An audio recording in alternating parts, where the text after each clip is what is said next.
বাংলাদেশের সব মানুষের নাম বদলাতে পারে, বইয়ের পাতায় স্বাধীনতা সংগ্রাম বদলাতে পারে। বঙ্গোপসাগরের পানি সব যেতে পারে শুকিয়েও, গোটা রাজধানী কেড়ে নিতে পারে বুড়ি গঙ্গার ঢেউ। সুন্দরবন কেটে হতে পারে ইটের ভাটার লাকড়ি, শিল্পপতিরা দেউলিয়া হয়ে খুঁজতে পারেন চাকরি।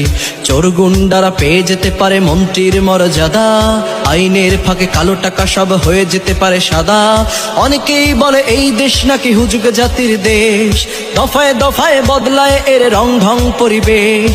তাই বলে ইসলাম এদেশে হুজুগে হবে না শেষ, হুজুগে হবে না শেষ। ইসলাম এদেশের পরতে পরতে জনপদে ঘরে ঘরে, ইসলাম এদেশের 90% মানুষের অন্তরে।